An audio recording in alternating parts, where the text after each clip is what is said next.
brilliant stage. The rishis were all, at least achieving that stage, and of course those great rishis went to the next stage, which we'll just comment on in a minute. But the mundane scientists today, they are trying to be the rishis of the modern world. In fact, they're identically following that direction. The problem is they have no purity. They have no discipline. They have no, they're completely contaminated with sinful activities. This clouds the brain, and this causes the brain to identify with the body. Therefore, they come up with these ignoramus theories like Darwin's theory of evolution. So in 1857, Darwin wrote a book which changed the world, changed the modern world, called, what is it, Evolution of Species? Which one? Origin of Species, right, 1857, Darwin. And it changed the world because he finally proved that, yes, what you were imagining, that you are coming out of this body, is true. That somehow in the distant past, there was, the earth was lightning and rain, and there was no creatures, and it was just forming, it was still hot, and there was some little bit of liquids were starting to pool up in little ponds, and they were all muddy and mucky with all kinds of strange things in them, and some lightning came, crash, like Frankenstein, if any of you ever saw the Frankenstein movie. Some lightning finally hit him, all the parts were there, and boom, and he came alive as a monster. Right? So some little squiggly thing happened, and that squiggly thing squiggled out of the water and started expanding in different directions. Now, the real scientists, and you can read so many, Dr. Stephen Meyer, David Berlinski, so many who are super high quantum physicists, probability mathematicians, etc.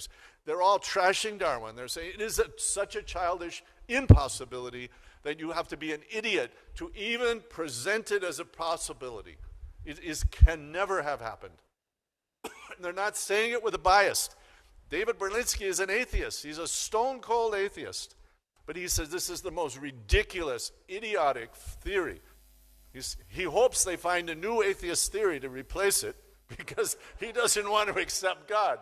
But he's intelligent enough to admit, he's at least honest enough to admit that only an idiot could embrace this theory because it's been so badly disproven by probability mathematics, microbiology, etc., etc., etc., etc. Now, all the puny little, you may think, well, they're still teaching it in university. Those professors are not scientists, they're idiots. They're just getting a job. It's not a high level. The men who I'm talking about, they get the universities, like with Madhu Pandit, when he becomes a great man, they come to those men, please take our PhDs. So our university will get a name. Not so you get a name, so we get a name. So they get to that level, and they may have 2, 3, 4 PhDs. People are throwing PhDs at them. At that level, if you talk to those scientists, they'll say it's absolute stupidity.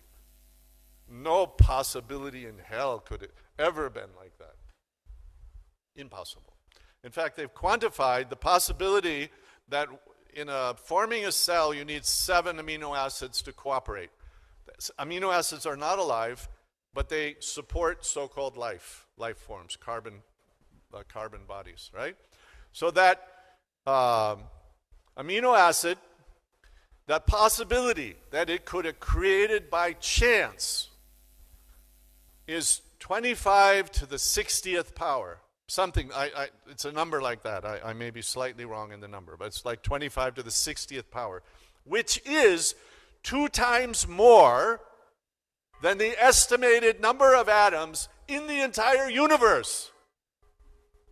You understand? The possibility of one out of 7 amino acids could form by chance, which is Darwin's proposal, is double the number of atoms they calculate to be in the entire universe. In other words, there's a threshold, they call it impossible. It's 1,000 times past the scientific threshold called impossible. In other words, it's ridiculous. And that's one amino acid. Then 7 have to conspire together.